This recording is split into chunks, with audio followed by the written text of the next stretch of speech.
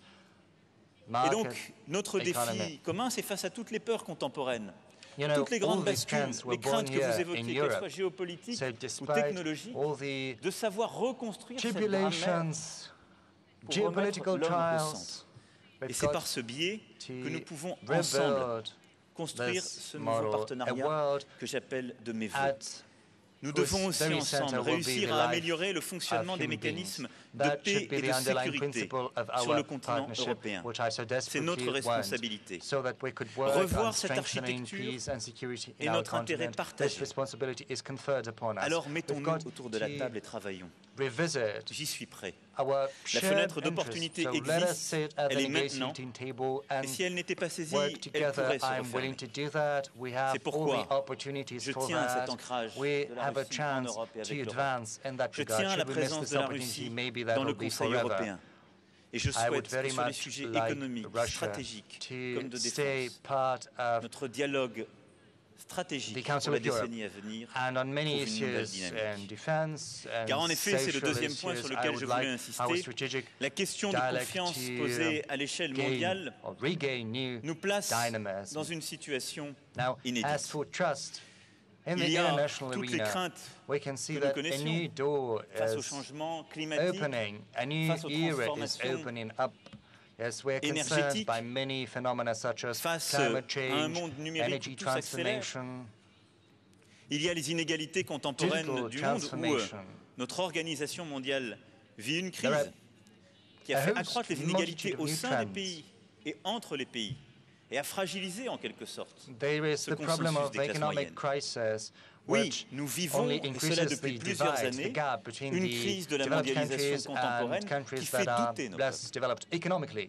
Et c'est ce qui a conduit à des choix ces dernières années, là où on les pensait impossibles. Et du Brexit à la montée des régimes illibéraux, une crise s'est installée aujourd'hui dans une bonne partie du monde. Mais face à cette crise dont je crois très profondément, les causes sont la défiance de nos peuples. Les causes sont le manque d'efficacité et d'équité de ce développement. Nous voyons une réponse qui est en train de se dessiner à l'échelle internationale, et vous l'avez dénoncée. Celle de la fragmentation du monde. Celle qui consiste, en jouant sur les peurs, à vouloir diviser, à vouloir en quelque sorte nourrir cette crise de confiance par plus de défiance encore. Et qu'il s'agisse du commerce, qu'il s'agisse des sujets de défense ou de sécurité collective, qu'il s'agisse des sujets de numérique, la division ne sera que l'instrument de la peur. Or, le Japon, la Russie comme la France, avec elle la Chine et tous nos partenaires ont un intérêt commun, celle justement de savoir répondre dans ce contexte en inventant une méthode nouvelle et en se basant sur quelques principes simples. Et c'est le troisième point sur lequel je voulais achever mon propos. Nous avons besoin, pour combattre la défiance, de construire les termes de ce que j'ai pu appeler ce multilatéralisme fort. Et il passe pour moi par trois leviers. La souveraineté bien comprise, la coopération résolue et l'adhésion au multilatéralisme auquel nous devons redonner un sens et un contenu. La première chose, c'est la souveraineté. On ne peut pas se faire confiance, comme je le disais en citant Guérépé, si on n'a pas confiance en soi-même. Et si on ne se respecte pas soi-même et si on ne sait se faire respecter. Dans ce contexte international, je suis attaché, dans toutes ses formes, à la souveraineté. Je suis attaché à ce que, entre nous, nous nous respections et qu'il n'y ait pas d'intrusion, de quelque nature qu'elle soit. Je suis attaché lorsque l'un de nous prend une décision souveraine d'adhérer à un accord, qu'il puisse y rester même si un autre décide d'en sortir. C'est un choix souverain. Je suis attaché à ce que une véritable souveraineté puisse être défendue dans tous les registres. Pourquoi? Parce que c'est la condition du respect, mais c'est la condition aussi d'un bon fonctionnement avec les milieux d'affaires.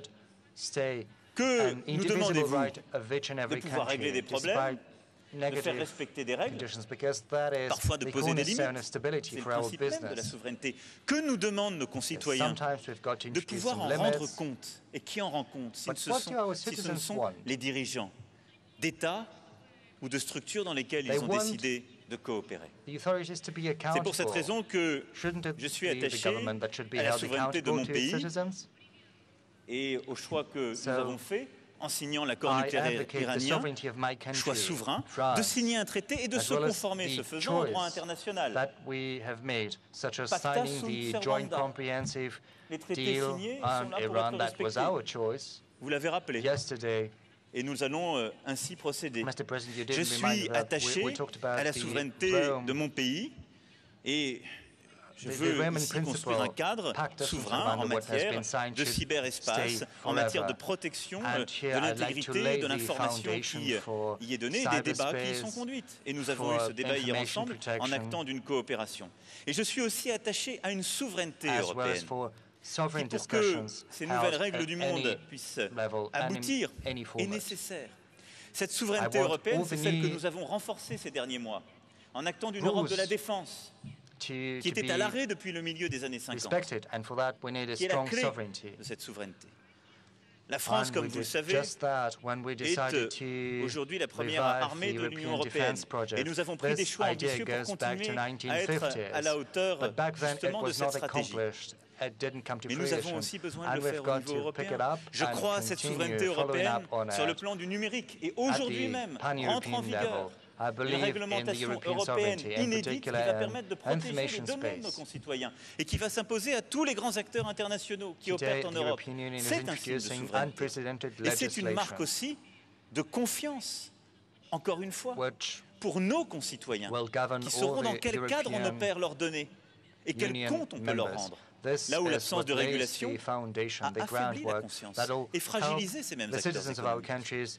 C'est aussi parce que je crois à la souveraineté européenne que je veux renforcer notre souveraineté commerciale et financière. Et nous devons pouvoir être encore plus forts pour non seulement protéger nos intérêts stratégiques, nous avons commencé à le faire par des décisions inédites, mais également avoir une souveraineté financière qui puisse conduire l'Europe à mener ses propres choix et à ne dépendre de personne. Et ce faisant, la coopération, le dialogue que nous menons et que nos acteurs financiers mènent est un élément indispensable de cette stratégie. Deuxième pilier qui va avec la construction de ces nouvelles relations internationales et de ce nouveau monde, c'est celui de la coopération. La souveraineté n'a de sens et n'est soutenable que si on coopère, si on dialogue, si on respecte, si on est un acteur qui exprime ses vues, sa stratégie et cherche à œuvrer. C'est, je crois, ce que nous faisons ensemble depuis le premier jour. Nous avons des désaccords, mais il se trouve que ces désaccords, en quelque sorte, sont partagés. Ils sont connus, ils sont visibles et lisibles. Mais nous avons aussi beaucoup d'accords. Et sur ces accords, nous pouvons avancer. Et je crois que nous avons l'un et l'autre partagé de manière inédite également une feuille de route extrêmement claire qui, j'en suis sûr, nous permettra d'aller plus loin. Cette coopération, c'est celle qui nous conduit ensemble, avec nos partenaires, avec le Japon, comme la Russie, à non seulement défendre l'accord nucléaire iranien, que nous avons signé en 2015, mais à vouloir aussi aller plus loin. Et pour préparer, stabiliser toute la région, réussir à justement avoir un dialogue avec l'Iran sur les activités balistiques, les activités régionales et dans la durée, les activités nucléaires au-delà de 2025. C'est parce que je crois à cet esprit de coopération que j'ai souhaité qu'avec nos partenaires chinois, nous puissions travailler sur l'initiative des nouvelles routes de la soie, qui peut être profondément structurante et qui, nous le savons, vise à redéfinir le multilatéralisme et le faire en cohérence avec nos engagements climatiques, le respect de la loyauté commerciale et le respect de la souveraineté comme de la stabilité des pays traversés. C'est parce que je crois à la coopération que j'ai souhaité pouvoir œuvrer avec le Japon, l'Australie, la Nouvelle-Zélande et l'Inde à une stratégie indo-pacifique pour construire les voies et moyens de cette liberté de notre souveraineté dans l'espace indo-pacifique. C'est parce que je crois à cet esprit de coopération que la France s'est engagée avec les États du Sahel et plus largement avec l'ensemble des États membres de l'Union africaine, Monsieur le Président, pour œuvrer à une nouvelle politique de stabilité et de maintien de la paix et de lutte contre le terrorisme partout en Afrique. Enfin, après la souveraineté, la coopération permanente, il nous faut reconstruire, rebâtir ce multilatéralisme fort. Tout ce que nous évoquons depuis tout à l'heure n'a de sens que si nous savons préserver le cadre international qui nous permet d'être là. Un multilatéralisme fort, c'est un multilatéralisme qui nous permet d'obtenir des résultats.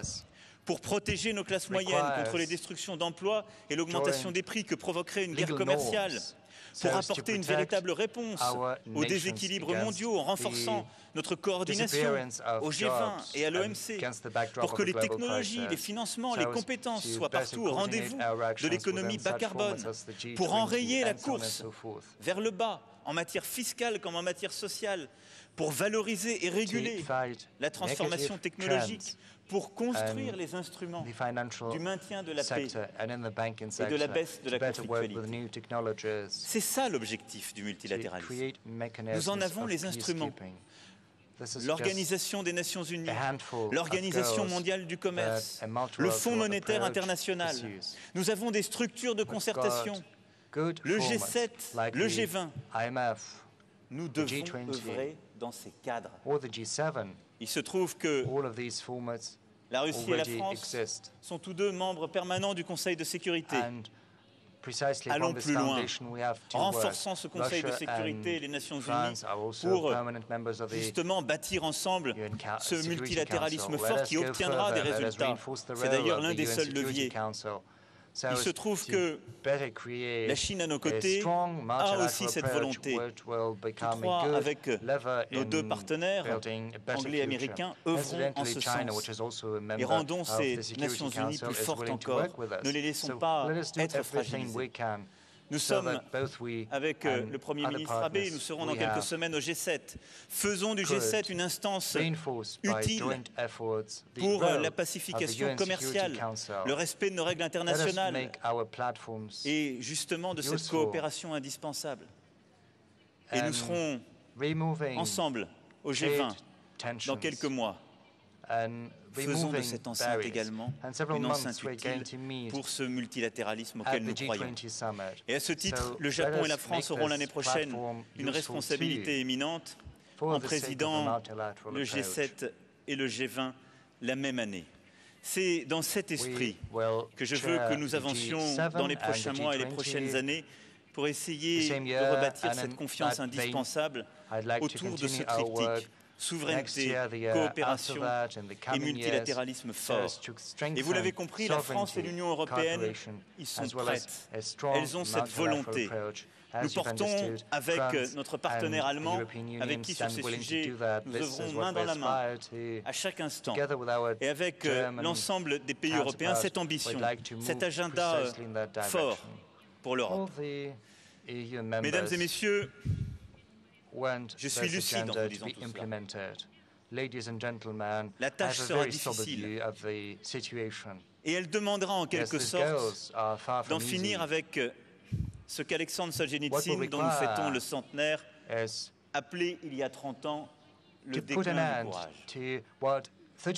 La période que nous vivons a besoin de courage. Pas du courage qui divise, pas du courage bravache, qui consiste à définir des formes de souveraineté qui seraient un souverainisme de repli, une non-coopération, une fragmentation, non. D'un courage porté par la confiance en soi, l'ambition, chacun où nous sommes pour notre pays, nos entreprises, les organisations que nous dirigeons. Et nous avons beaucoup de travail, et croyez bien que la France est en train de le faire pour avoir cette pleine confiance et ce plein optimisme. Mais le courage aussi de faire ensemble, d'œuvrer ensemble, d'agir ensemble. Le courage est de retour en France, il est de retour en Europe, il est de retour dans l'ensemble des pays ici présents, et nous en avons besoin. Alors que la Russie s'apprête à accueillir une grande compétition sportive, je veux conclure sur le sport pour former un vœu.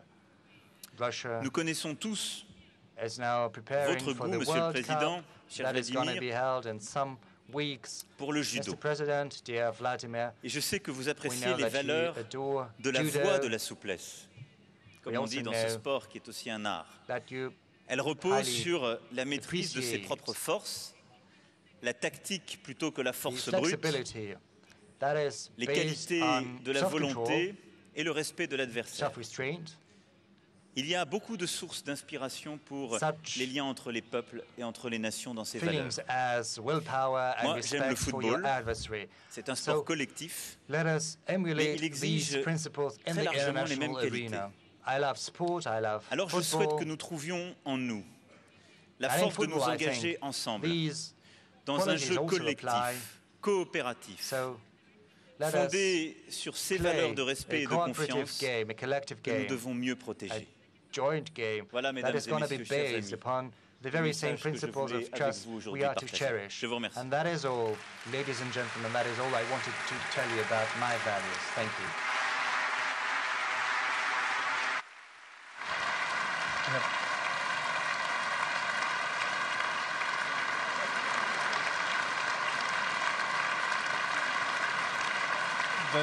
The next speaker is Prime Minister. Next speaker is Prime Minister Shinzo Abe of Japan.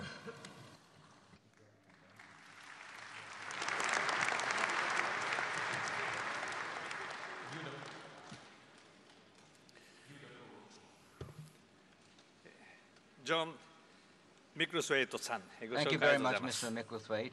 そしてマクロン大統領、 President Macron, 王子さん、副席、それから Vice President 長尾 Macron, と専務 and Managing Director ご一緒 Lagarde. させていただき、 It is 大 my 変 pleasure to 嬉 join し you all for く this 思います session.。そしてプーチン大統領、 President Putin, 今回の thank you ご招待 very much 誠に for having me ありが here とうございます。 today. 特にこの美しい Especially in this サンクトペテ beautiful ルブルクに St. Petersburg, 招いていただいたことを I am 本当に very much 嬉し grateful く for you 思います。おかげで to have invited ずっ me. と憧れていた I have エルミ longed タージ美術館に先ほど to go 初めて行く to こと the がで Hermitage きました。 Museum. That was my 聴 first 衆の time. 皆様、 Ladies and 今 gentlemen, 年は日 distinguished 本の participants, ナショナルチーム this year the Japan サムライブル national ーが soccer team, FIFA Samurai Blue, ワールドカップを come 目 to 指して Russia ロシア and に set on やってき winning ます。 the FIFA World Cup. サムライブルーが The 勝ち上がっ Samurai て Blue will fight 決勝 their 戦で way through to the ロシア finals と to 戦 find うこと。 themselves head to それ head が津 against 田のせい Russia か in the final 妙に match. 楽天的になっ Well, た it may have been 私の sparked 夢 by で a も severe case あ of ります jet lag. That is my dream, peculiarly optimistic, I admit. エマニュエ Here ル in front of クリスティン Emmanuel を and 前にあえて Christine, 言 I いますと dare say, 私の夢では this dream フラン of スの mine レブルー means は that France's サムライブルーを前 Lebanon に is defeated 準決勝であえなく敗 tragically 退してい in る the はずで semifinals, あり falling ます to none other than the Samurai Blue. もっともエマニュエルは Emmanuel, その時はフランスが you 日本 surely を have 大 been 差で thinking in 負 such か a している match と the 思っ French ている team こ would とでしょ certainly trounce Japan. う。夢というもの But you は know 見るなら how 大 the きな old saying 夢ほ goes, ど if you're いいわけ going であ to ります。 dream, you'd better 想像して dream みま big. しょう。 Let us just imagine. 想像してみましょう。 Let us 日 just 本とロ imagine シアに how 連続 will 的 the な安 world 定が look when a 生まれ lasting た時、 stability comes to 世 take 界は hold どうなっ between て Japan いるでしょうか。 and Russia.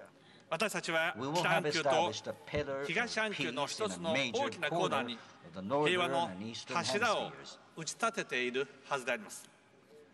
地域と世界を That 支 will え be a る substantial 太い pillar 柱です that。underpins the その region 時 and indeed the world. 北極海から At ベーデン that 海 time, the Arctic 北 Ocean 太 to the 平洋 Bering 日 Sea, 本 the 海 North は Pacific 平 and 和と Sea 繁栄 Japan の will together 海の form 幹 a 線道 major 路に arterial なる sea ことでしょう。 road of peace and prosperity. 対立の原因だった島 Islands 々 that used は to be a source 物 of 流の拠 conflict 点として will have 新たな found 可 new 能性を見出 potential し as a logistics 日露 hub, 協力の transforming into 象 a 徴へ symbol と of Japan-Russia 転化するでしょう。 cooperation.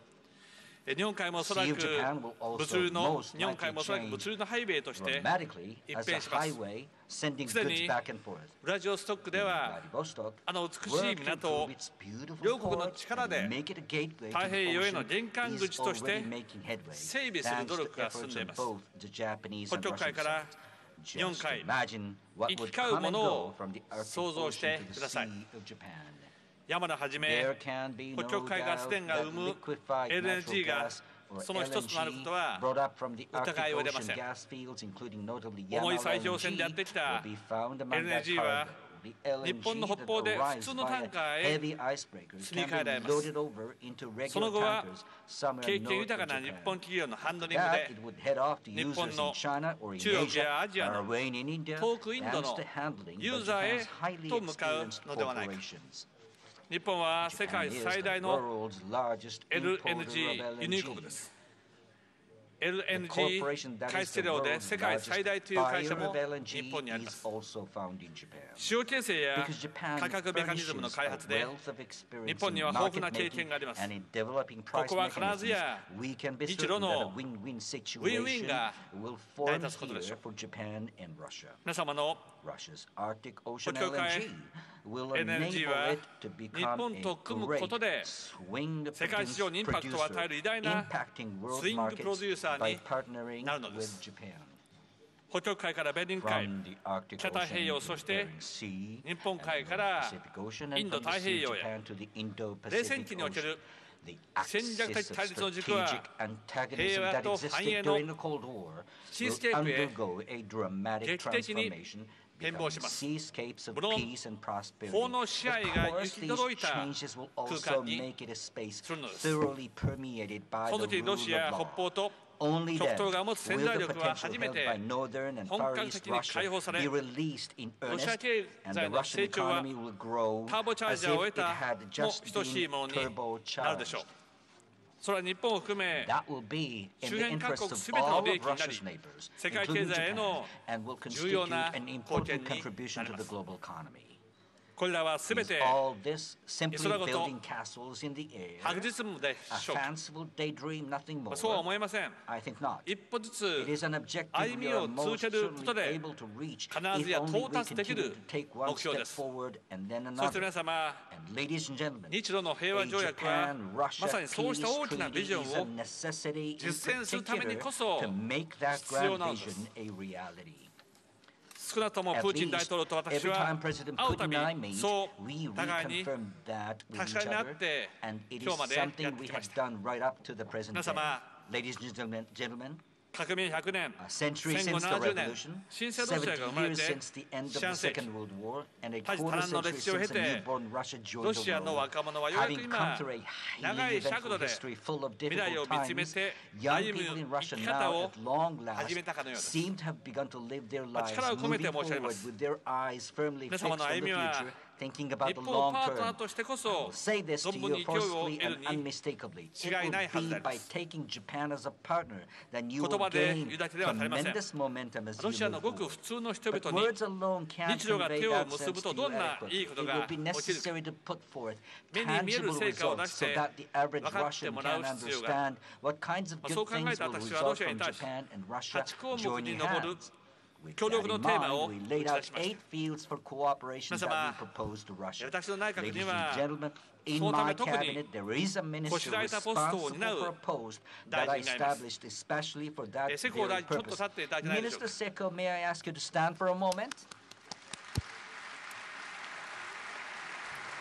どうもありがとうございました。世耕弘久さんはロシア経済分野協力担当大臣に就任してから方々を訪問しています。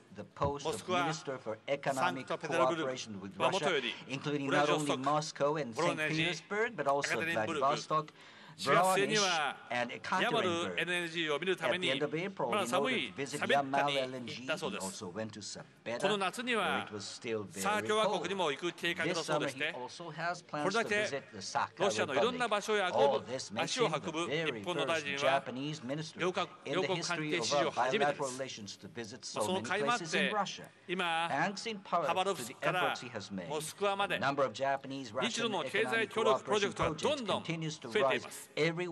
その数はもう130件を超えました。みずみずしい野菜を作る農業の革新があります。都市の基盤を新しくし、車の渋滞を3割減らす事業があります。ボロネジのプロジェクトです。